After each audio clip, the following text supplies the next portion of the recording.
Hi everyone, thanks for joining me today for my talk on how to connect feature flags with DORA metrics. This is usually when I ask for a show of hands to see who uses feature flags, but as I'm recording, I'll just assume the crowd is typical and say 25% of you are. I use feature flags to deploy my code more often. By hiding the code I'm working on behind a feature flag, I can merge it into main and deploy it to production, knowing that users won't see it until I turn that flag on. And now I'll ask how many of you use DORA metrics. For most audiences, it's about 10%. For those of you who are using DORA, great. For the rest of you, I hope you can come away from this talk with an impression that some of them are easy to collect and have a direct impact upon your developer productivity. I myself use DORA metrics to keep tabs on how often I do deployments. A bit about me. I'm Mark Allen, a developer evangelist with DevCycle. At DevCycle, we build feature flag tooling for developers and product managers. I've been using audience-based feature flags since 2014, over 8 years now.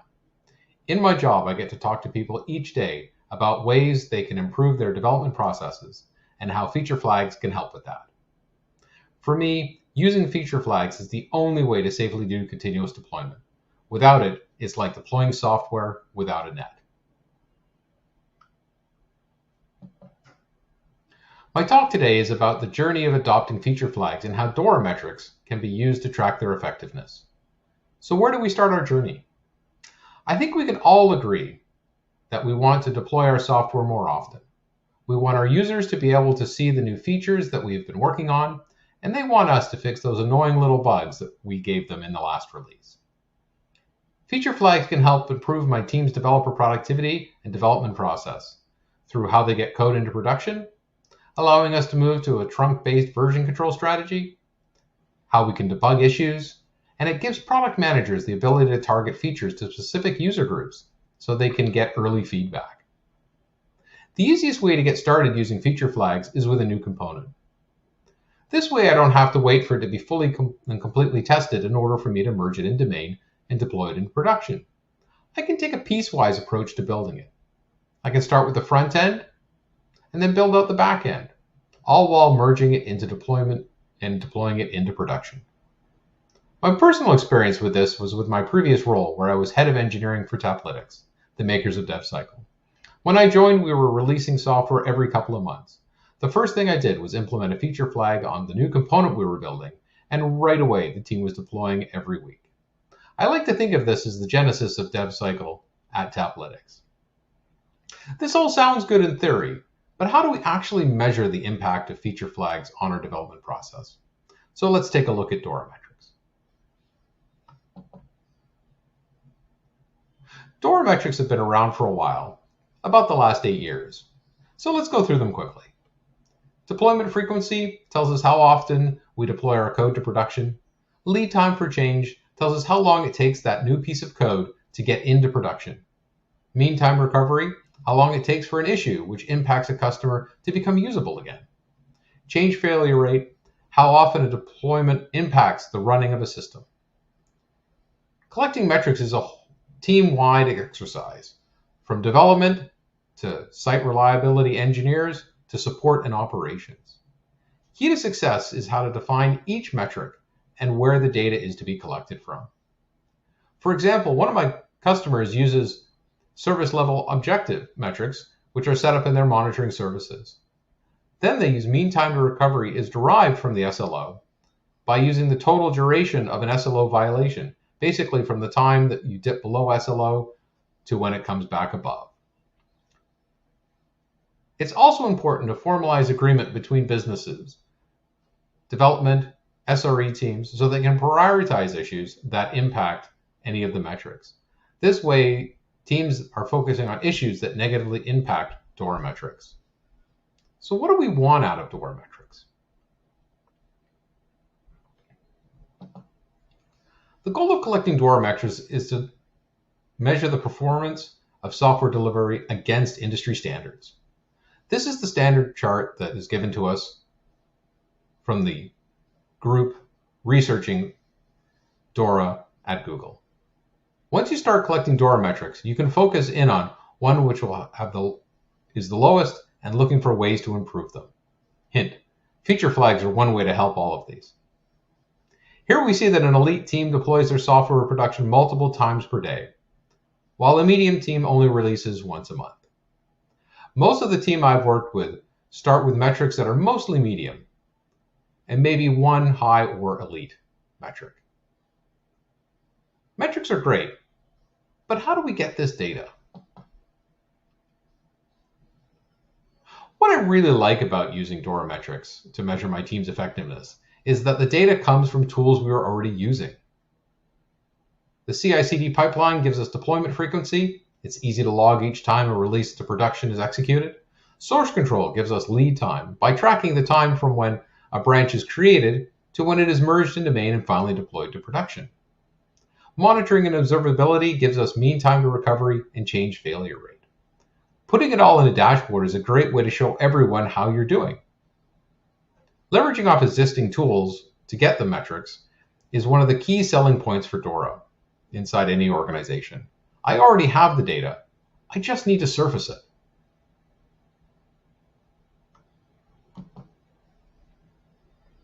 So let's dive into how we can use feature flags to improve each one of our DORA metrics. As I already talked about, the simplest use case is to hide new code behind the feature flag.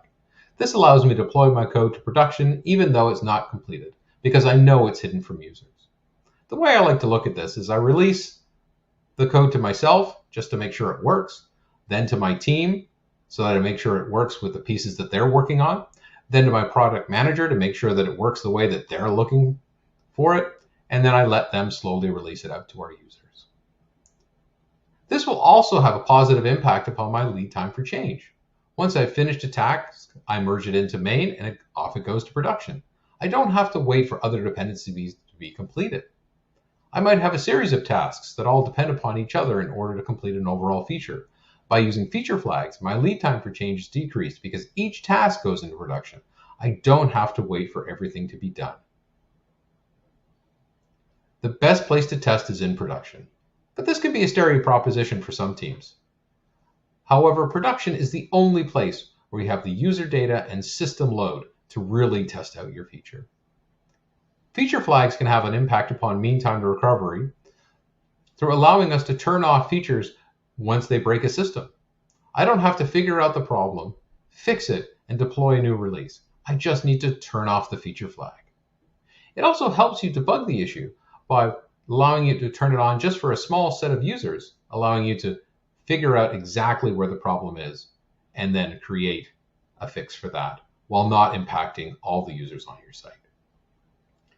Feature flags also can have a positive impact upon change failure rate. By being able to allocate only a percentage of traffic to the feature, we give our infrastructure time to scale up and our monitoring systems time to identify issues. This gives us time to update our infrastructure to accommodate the new feature before it becomes a failure. If the infrastructure is happy with what we have, we can continue to increase the traffic. And if everything goes pear-shaped, we can still turn the feature off and diagnose it while we're not also fighting an outage. Here are some DORA metrics I've collected for one of my engineering groups. You can see that the team turned on feature flags around the 9th of March. There's an increase in daily deployments and a reduction in the lead time for change. Prior to using feature flags, each team had different delivery dates, each with separate branches and independent pipelines deploying to various environments. They had to contend with large merges and regression exercises when the project was finally ready to go out. By using dynamic feature flags, they were able to coalesce these environments, branches, and pipelines, and drastically increase their deployment frequency and lower their lead time for change. Since teams are able to stagger the rollout of their features, they were also able to ensure that their changes were properly tested. I don't have a graph for this, but it will have a positive impact upon their mean time for recovery and change failure rate. Some results come quickly, but this is a journey. It can take time for results to show up.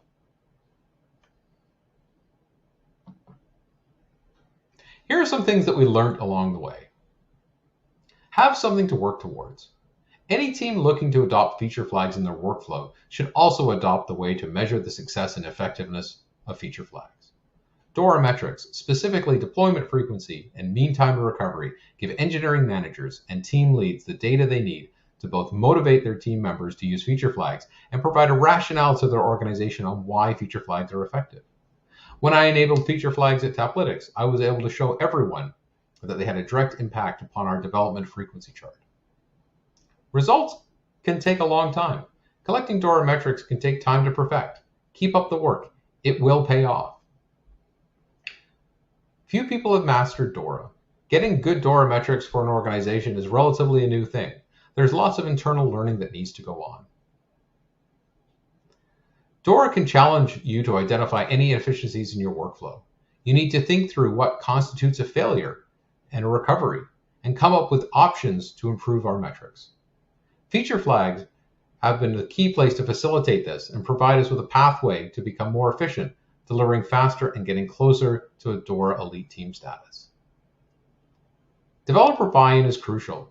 If your team is already using simple config-based feature flags, adopting a tool to control flags dynamically, like DevCycle, is a rather easy proposition. Developers can see the immense power it provides and love the simplicity it brings to branching and deployments. Your mileage can vary with your different and respective teams. Not all use cases need to use feature flags because it doesn't make sense in all situations.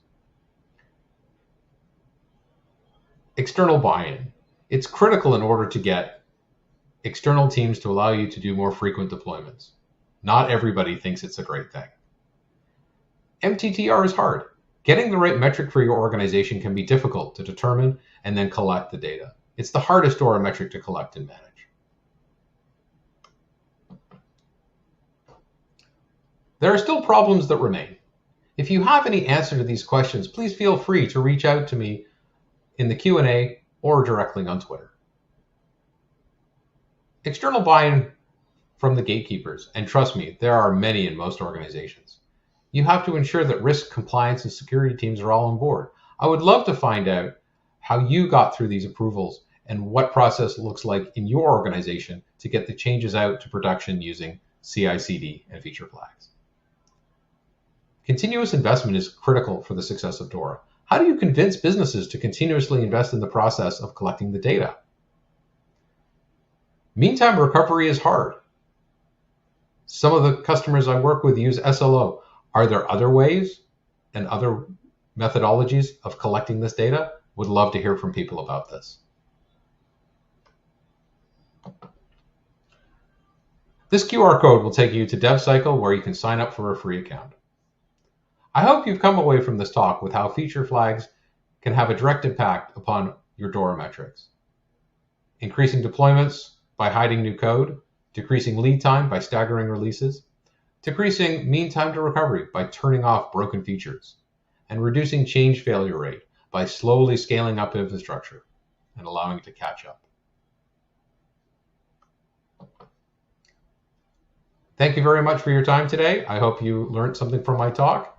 Please reach out to me on Twitter at @MarkCAllen.